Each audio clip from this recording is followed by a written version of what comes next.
I'm Bruce Feiler, cancer survivor, creator of the original Council of Dads, author of the book, The Council of Dads, and a producer of the television show, The Council of Dads. I went to a doctor and got a routine blood test that suggested something was wrong with my leg. And I got a series of tests, and they identified that something was happening in my leg.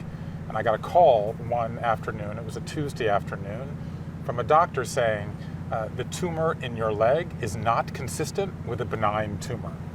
So it took me a second to convert that double negative into a much more horrifying negative. I have cancer. I went to the doctor and I got a set of crutches to protect my leg. And I went home and I lay down on my bed, and my daughters, I'm the dad of identical twin daughters, at the time they were 3, and they came in, they were in these pink and purple tutus, we called them Pinkalicious and Purplicious, and they did this dance, and they just collapsed to the ground, and I collapsed with them. And I kept imagining all the walks I wouldn't take with them, and the art projects I wouldn't mess up, and the boyfriends I wouldn't scowl at. And I kept thinking that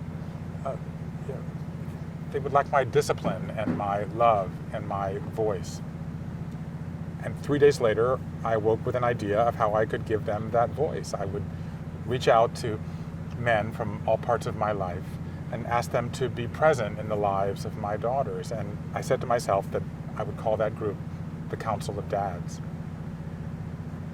And from the very second that I had that idea, I felt like it had always been in the world, and that I, in some way, was the custodian of that idea, and that it would always be in the world. And here we are today, and it's reaching a much bigger audience.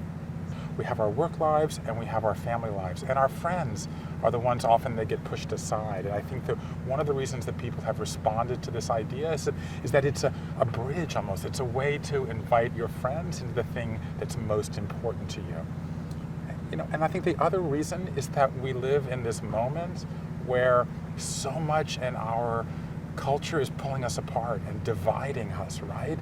Left, right, and red and blue. And there's something about this story that is about bringing people together, about broadening the tent, not narrowing the tent. And so, the stories that I have heard over the years of people forming councils of dads and councils of moms and just trying to throw open their lives and say, you know what, it's hard, it's difficult what we're doing, and I want as many people to come together and work together as possible.